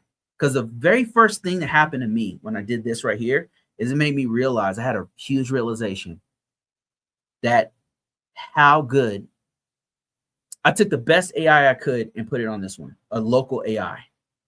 I put the best one I could on there. And when I seen how limited it was compared to Claude and ChatGPT, I realized how crazy AI is. How much processing power it takes to get even easy responses, like even easy prompts that you put in there. I realized how powerful it really is. That was the first realization that it made me realize, okay, I think they're right, might be right about what stuff that Amade is saying, the CEO of Anthropic, the creators of Claude. He's saying that jobs are cooked, man. And the first time I realized it, that might be true, is when I did this right here. And I was like, I get it. I now understand. It just like a light bulb went off, and I was like, oh shit. But the way that I think is that it's not the end of the world. Like job loss is not the end of the world, guys. Like I just think we just need to shift gears. Like we just need to make our own products and services, and there's other ways to make money. You know what I mean? So a career should be a part of that, right? It should be just like your degree is not going to instantly get you a job. Certification is not going to instantly get you a job. And hell, experience, even being the best thing, won't instantly. None of those things, but a combination of those things are going to help you. In that same way, financial security is not just a salary. Like you should think about ways you can use this to your advantage. I really think that you should. I think all of us should do that. Start thinking about that. I don't think all jobs are going to I still don't believe like all jobs are going to automatically disappear off the face of the earth, right? But is it going to have an impact? Yeah, it's gonna definitely have an impact for sure. Like it's gonna shift how money is used. And the thing that I don't hear people talking about is if jobs are gone, like if your job is gone, right? Or limited, right? There's very less staffing because they're just hiring robots to do all this stuff. What happens to capitalism? If people can't buy stuff, they can't afford to buy anything. What happens to it? I just don't hear a lot of people talking about that. I just don't think all of them are gonna disappear off the face of the earth. I think it's gonna take some time, but in that time frame, we have time to like learn as much as possible, make our own other methods of money, other methods of making an income and a living. And fortunately, that's something I've been thinking about for a long time. I've already been doing this stuff, not AI, but like business and making other streams of income and stuff like that. We got to find another way. And being an employee can be a part of that. Like, I don't think you should just quit your job and, do nothing but entrepreneurial stuff or anything, but you can supplement it with everything else that you have. And I truly believe that's the way that things are going to have to be. We're going to have to supplement our income. Let me see here. Got more questions. Thank you for your explanation. I have Security Plus still, and is it worth taking the DOW program? Yeah, if you can get in, I think it's worth it, right? Regardless of what you think of the administration. If you can get in there, if you apply for it, right? It doesn't hurt anything to just go ahead and apply for it and ask, see if you can get in there and use that as leverage to move on to something better, bigger and better, and pays more money. Absolutely. Yeah, if you can get in there, do it. I'm taking my certificate. I'm taking my cyber security skill set and leaving the country. I'm taking my cybersecurity skill set and leave the country. Yeah, it's a big world, so there's lots of opportunities all over the planet. So, stay positive. There's all kinds of that's the great thing about cybersecurity, is that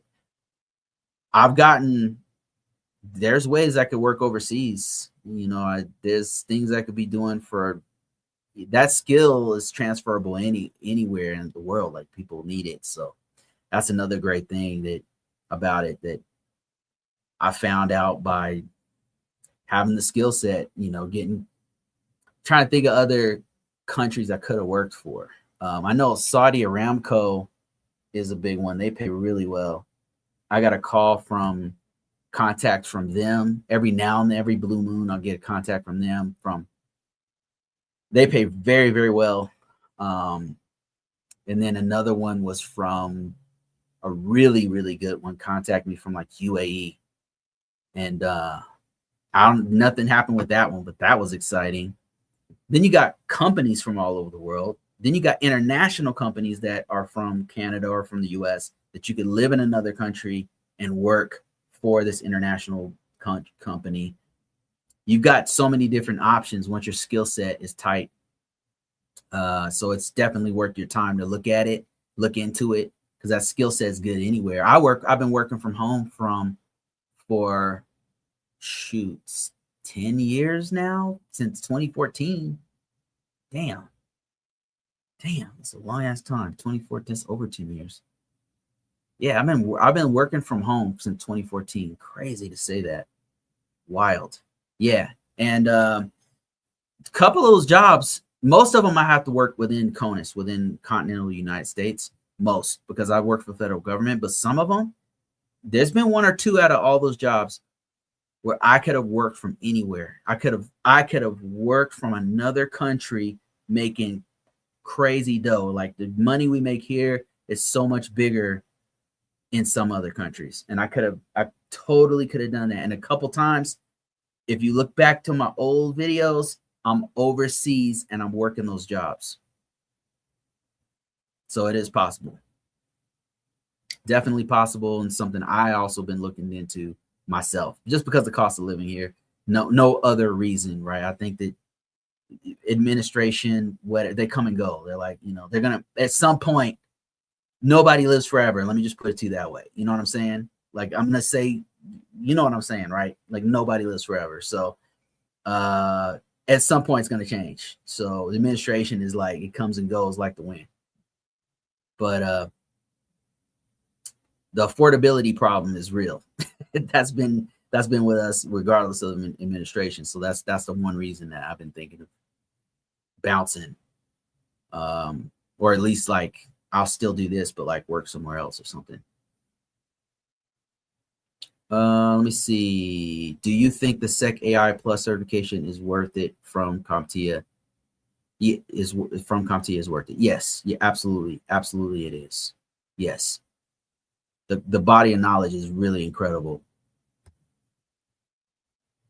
With AI taking over at the same time that college education is either too expensive for some, or viewed as unimportant by others, is it impossible, or is it possible? Man, I can't read. Is it possible to self-study AI to the level needed by employers? It depends on what kind of job you want to get. Like I would say, I stick by my guns with experience being the top thing that you should focus on. But I'm not against degrees. I still think for most people, a degree is worth your time. If you have the time and money to do it, I would say do it. Because it's gonna, if nothing else, it's gonna make you way more competitive in this very competitive field. In a time where it brings up a great question about, they're too expensive. People are saying they're not important. And then is it possible for you to self-study AI? It's absolutely possible for you to self-study for AI at a level that's high enough for employers, but it depends on where you're trying to get into. Because I'll tell you like this, I'm just going to be completely real with you. The federal government still is, some of the contracts are still looking for people with degrees, or a certain level of experience, like a certain number of years. You can supplement your years of experience to replace a degree. Like if you've been working 15 years and you're really good at routers, and you have XYZ certification, and you have all this hands-on experience, they probably take that over a degree any day of the week. So if you happen to be new to this, I would still argue that a degree is going to help you. And that doesn't mean that you can't go do both. Like go get the experience, go work for some company. It's not gonna be easy. I'm not saying it's easy. This is what I did. I was in the military and got a degree while I was active duty.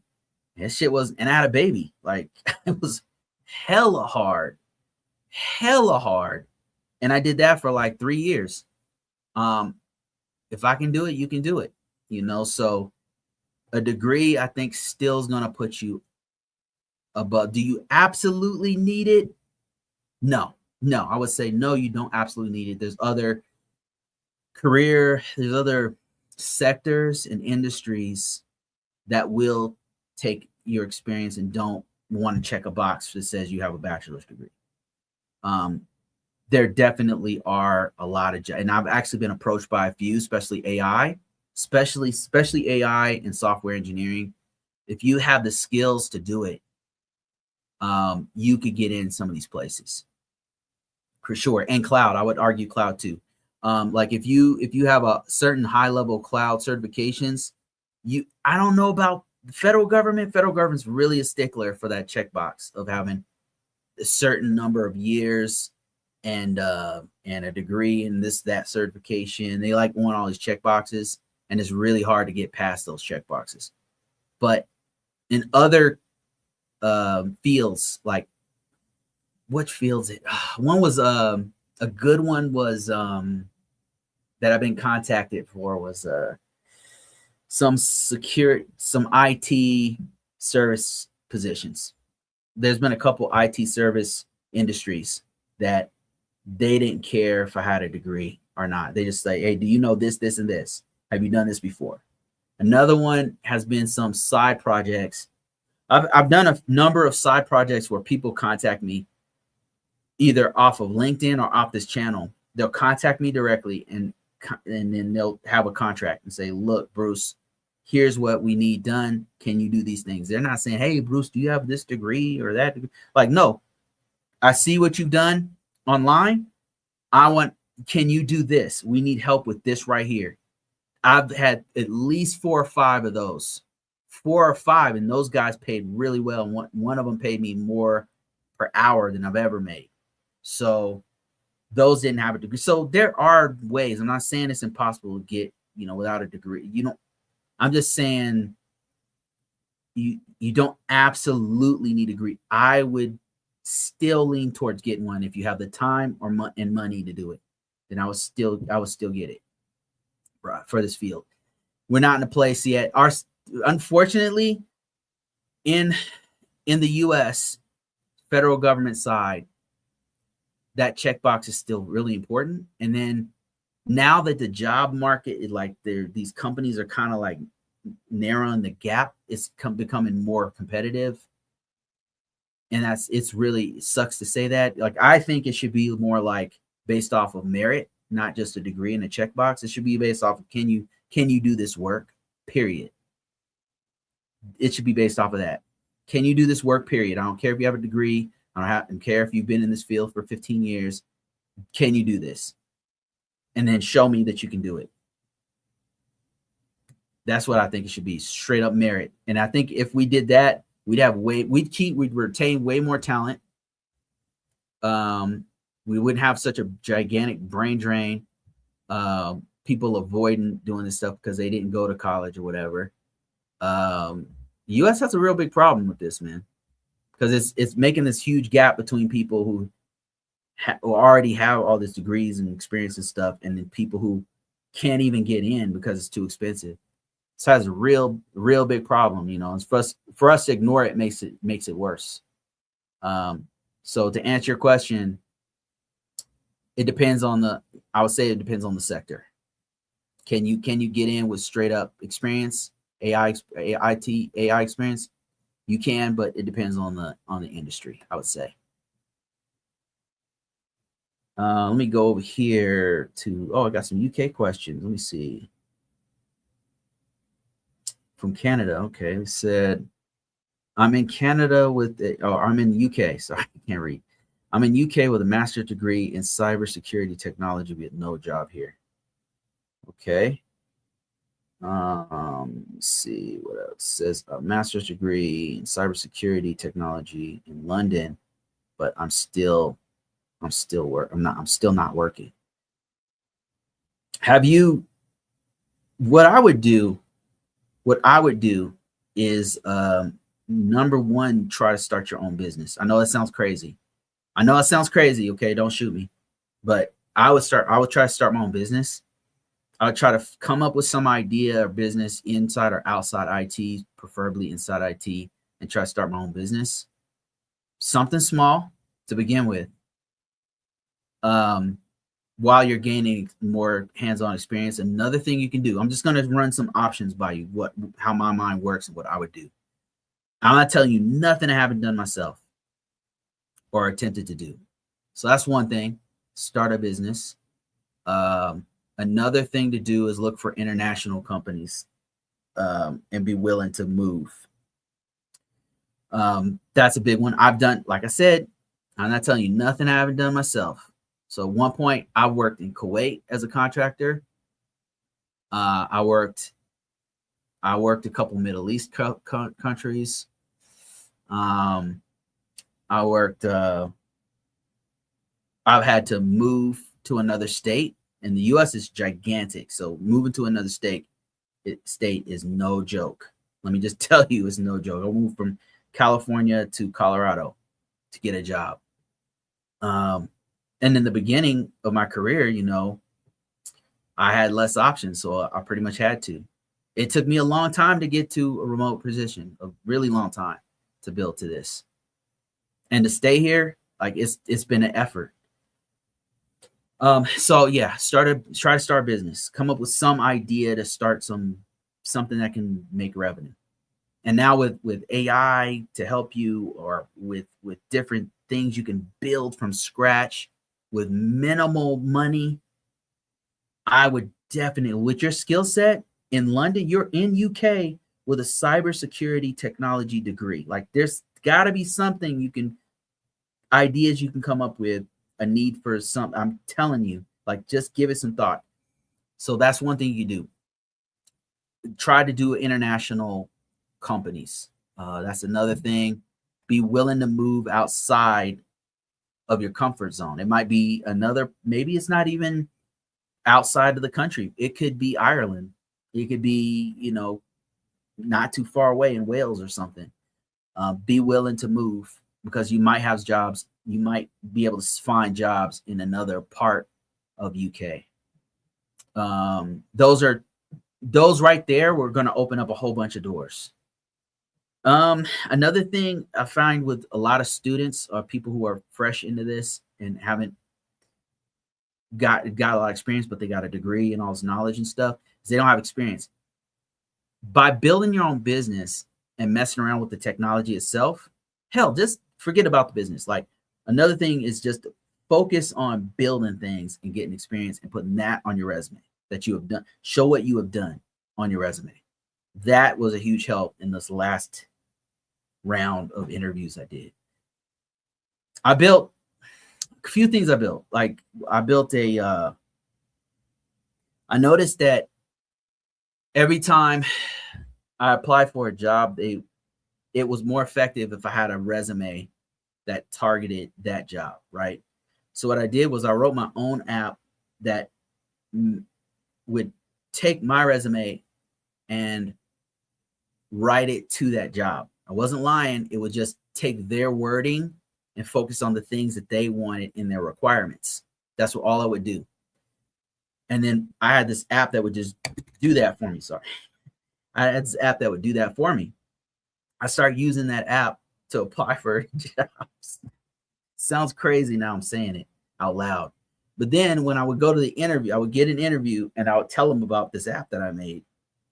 That's one of the apps I made. Another app I made was, I've been trying to make this thing where I can teach people what to do, what I do with risk management framework, like to actually do it. So I have an app that I built that I've not released or haven't really talked about much, but it shows people how to do, not just read books or not just, it's beyond that. It's a lab. I made it. And then I was telling the employers about how I did it. And because I put part of it on my resume, and then they were like, hey, you know this? I was like, yeah. So, and then I going into this thing that I made, and they're like, it's like a light bulb would go off, you know.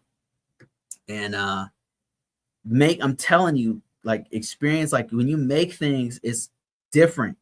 It's different. So those are the things I would tell you to do. Like these things helped me, and I'm certain it will help you. Especially you have a master's degree and you live in UK. Like that's got to account for something. I mean, you're so close to Europe. Like some of the greatest positions and jobs out there are in EU. And I don't know how the job market is there, but here it's they maggot the hell out of these jobs, man. It's not going well, bro. It's rough out here in these streets. That's all I'm gonna say. It's $20 gas. they are on a tear, man. They're fixing everything. Oh man. Okay, I got some more here.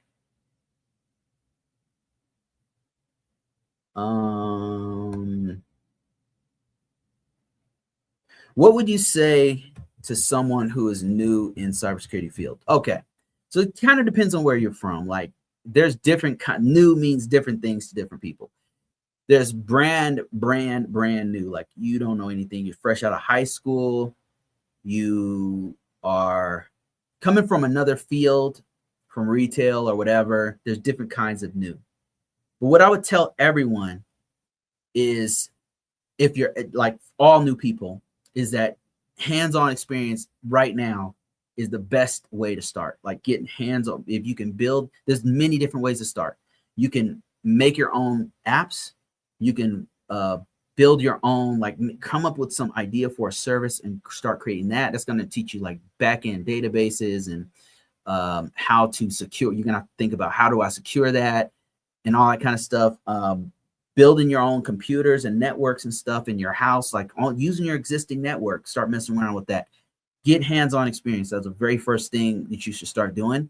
Watch videos for the fundamentals, not necessarily my videos, stuff like this, but videos about IT as a whole, because you're not going to learn security unless you learn the fundamentals of information technology.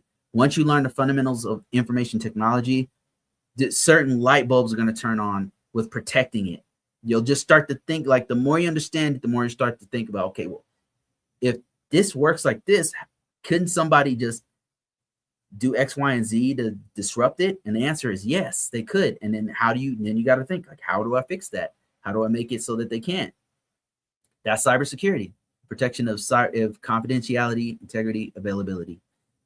So that's what I would say, hands-on first, because it's going to help you to understand if you even want to do this. Because I've noticed like a lot of very new people are window shoppers. They don't really, I would say 80% don't even want to do this. They just think it's interesting and it's nice to listen to it or whatever. And it's something they consider, and then they hear how much money we make and they're like, and then they chicken out and bail. You know what I mean? Like they don't want to do, or they'll mess around with it for a second. And then as soon as they get confused about databases, they're like, nah, I don't want to do this. I'm going to go back to underwater basket weaving or whatever. 80% window shoppers. So I would say the very first thing you can do if you're new is figure out if you're a window shopper or if you're real with this, because it's not for the weak. This is not for the impatient. This is not for everybody. I'm telling you, it's not for everybody. But if you find yourself having the patience to deal with this technology, if you have yourself fascinated by what's going on, and willing to do the work, you'll stick around and you'll start to learn. It just goes deeper and deeper. And then there's all these different pools that you can jump in. It's not just one thing. You'll start to see this vast landscape where you can be a network engineer, or you can do something completely. If you're a math whiz, you can do cryptography, and then that goes and has its own world and all kinds of things built on top of that. You have blockchain, stuff that I don't even talk about on this channel. You've got all these different avenues of things you can do. You have GRC, which is IT light. Like you don't even have to have hands-on for GRC. It's mostly policy and stuff like that. You don't have to be a tech whiz for that. You're not rarely hands-on with it. Or you want to go super hardcore and super deep, you can go into machine learning, AI security for machine learning, which gets very heavy. there's all these different avenues. You can, if you really love it, you can go very deep. Very first thing you should do though is get your feet wet and put your hands on a computer and start building things and figuring out if you really want to do this. Once you figure out you want to do this, there's many different avenues you can go, many, and you'll see them right away. All right, let me see. There seems to be zillions of IT engineer positions open right now. They're out there. There's very competitive, and I would argue like I don't think there's like a lack of jobs so much as they're very competitive, and you have to sacrifice something. Is what I'm realizing in a lot of cases. You might have to move. You might have to take a pay cut. You might have to, especially if you're new, like you have there's some sacrifice that has to be made if you really want it. But it's there. Is it there? Yeah, it's they're here. They do exist. Getting out of the military soon after doing offensive security, cyber for the past 2 years. Oh man, you're in a great place, Terrence. You're in a great place. It says, is AI career field the best and most lucrative path forward? I would say, think of it like this, Terrence. AI is a part of what we do. It's a tool within the toolbox. It's not the only thing you're going to do, especially in security. You're going to have to dip your toe into cloud stuff, into networking stuff, into all these different things. So you having that kind of offensive cyber under your belt is gold. I would go with that, to be honest with you. Like your most powerful feature is going to be your background in offensive cyber, and along that way, on that path, there'll be tools that you can use that include AI. There'll be things you can use for AI. As a matter of fact, check this out. If you have an OSCP, I showed this like last week. Offensive security, the guys who made Kali Linux, they have a new curriculum. You might want to do this before you get out of the military. They'll pay for it. It's expensive as hell. They have a new curriculum. Let me show you my screen here, where they focus on AI. So this is offensive security. These are the guys who made the OSCP, the best hacking, ethical hacking certification you can get. Not cheap, as you can see.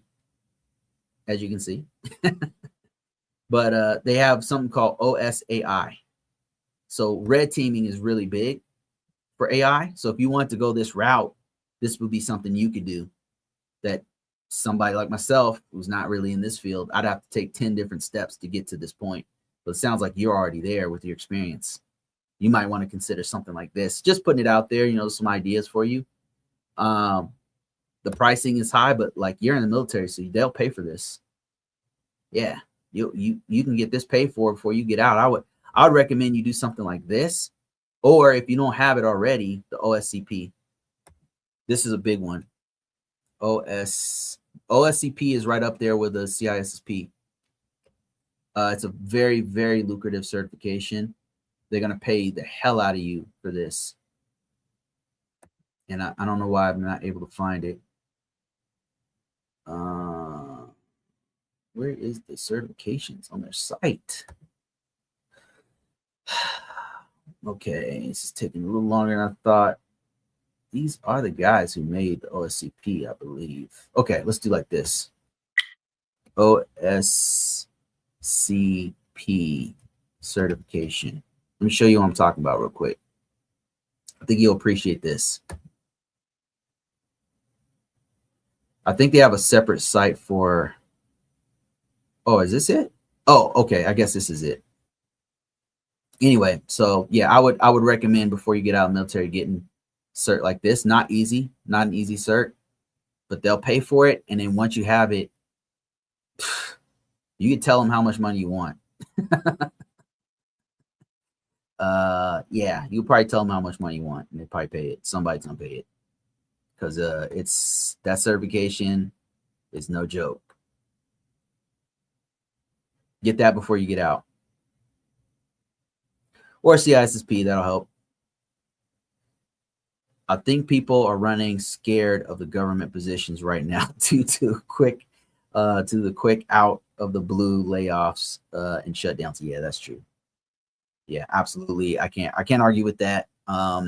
Somebody asked me about it, so that's why I brought it up. Yeah, right now, oh Lord, I don't know what they're doing, guys. Like I've never seen anything like. I've been working with the federal government for a long time. I gotta say, it's the most incompetent group of backwards people I've ever seen run from the top down in my life. Taking out people who know what they're doing. Like it's mind blowing.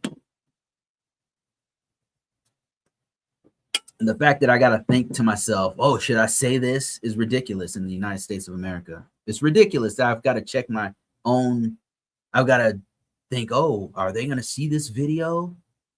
What the fuck is going on, man? I don't know what to say, man.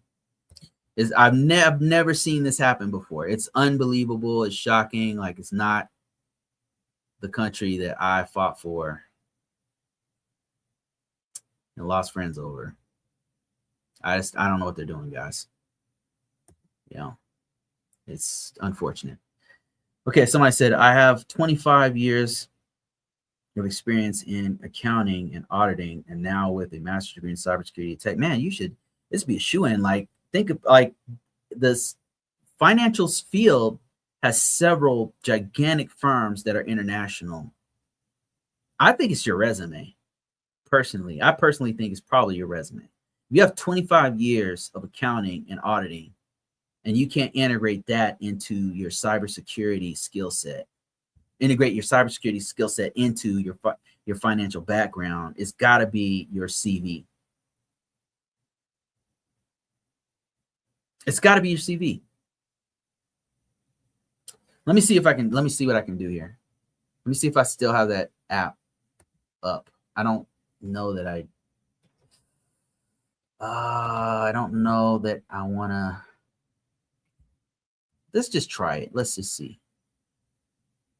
Let's see what we got here. I don't even know if it still works. I really haven't been messing with this thing. Okay, this is that resume tool that I told you about. So if you're still on from from UK, try this app right here. Take your resume. I don't need your personally identifiable information. I don't need your name. I don't need your image on there if you have it for your CV. I don't need your phone number, your location, none of that. All I need you to put in there is your content for your resume. Put it in there, and it's going to walk you through some skill gaps you need to put on your resume. Now you got to read this using AI. Okay, so AI is not perfect. AI will hallucinate all kinds of stuff. So you got to read through it, but it's going to give you some really good ideas of what to put on your resume. So if you still happen to be watching me, just use it. Try it out. I don't know much longer I'll have this thing up there because I got to pay for this thing. So yeah, put that in there. And then if you want to contact me, I could take a look at your resume. It's here, let me see here. I can't promise you anything, but it sounds like you have a slam dunk happening, but you have the ball in your hands, but you're not shooting. That's what it sounds like to me. Here, I'm going to give you my email address, and I'll take a look. Make sure you go to that app and use it to improve your resume. I want you to send me your original resume and then the resume you get once you go through this. ComboCourses.com. And just so I know it's you, just put like resume or something. And then I'll take a look. Okay, I'm almost done, guys. Let me just read one more question here. Okay, so Larry says, with experience being a strong part of what employees look at when they hire, has the average age of the worker in cyber and GRC gone up? Yes. Common theme seems to be it takes time to gain the experience needed. Yes. Yeah. I think this might be the main problem, Larry. Like, we can't get younger people in for this very reason. Cybersecurity, and I get it. Like, cybersecurity takes people who are experienced. I mean, some of the things that I find myself in is like, as a GRC person, is I'll be in a meeting with like a senior level, a CIO or something, right? And you got to really know how to talk to those guys. And rather than get flustered, I'll be prepared. And then sometimes we're hit up with high level decision making. Like, there's some decision making that shouldn't really be in my court, but I'm in the room and helping with those decisions. And that's not something like somebody who hasn't done this for a long time would really be able to do. But that said, what's to stop us from having an apprentice so I can teach that person what to say and do and why I'm talking the way I am? Like, why can't I have an apprentice where I can show that guy the ropes, a 20-year-old who just got out of, they're an advanced cyber security kid, and then I just teach that guy everything step by step, what to do on everything, and then show that person how to be. By the time they're halfway my age, they'll be 10 times better than what I could have done. Why can't we do something like that? It just doesn't make sense to me that we don't do something like that. I don't know. They just won't hire people, and then they'll rather just stack more work on top of us to do 10 times more work. I don't understand the thinking behind it. And now they're like, oh, AI is we'll be able to replace everybody with AI. It's like, nah, after using it, it's not perfect. Like, it hallucinates. It's still like the assurance issue is real. It's not.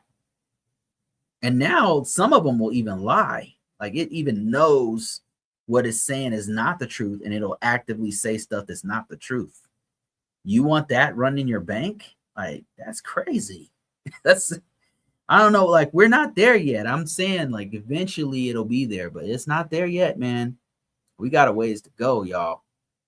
It's not there yet. So I don't know why. What's this whole? I think they're letting people go because they're trying to buy more data centers. Like, the big guys are trying to buy more data centers, but and maybe the government has a different problem where you guys already know what that problem is, but because I'm telling you, they were on track to start hiring a massive amount of people, and then something changed, and you know what it is, and suddenly they started firing a bunch of people. Doge came in, start firing people for no real good reason, like some made up reason that don't make no sense. Like, important people, guys, like important people. I know because I was in there, and they let people go who didn't know what the hell they're doing. They let people go who were highly, highly, highly skilled, and then replaced them with people who did not know what they're doing. Yes, men who don't know what they're doing. I hope we can get back to normal at some point, but I don't know. Is this coming from somebody who wants us to win? But it seems like I don't want to be negative. So we'll get there. We'll get better. All right, guys. I think I'm out of here. It's been 2 hours. I appreciate everybody. Thank you so much for joining me, Professor Black Ops. Shout out Professor Black Ops. If you guys didn't know, now you know. That's the man with the plan. Larry, how you doing, man? It's good to see you again. Thanks for joining. And all you guys' questions, Terrence, and some of the other guys who ask me questions that's what this whole thing is about. It's about a community. And if you guys are interested in learning more, this thing continues on login.combocourses.com. Go ahead and check us out. We're still growing. I'm still adding stuff on there. I got so many plans. I'm introducing free stuff on there. I'm beta testing some of these things that I'm doing in some way, shape, or form. So just join us there. And I am out of here. Talk to you guys later.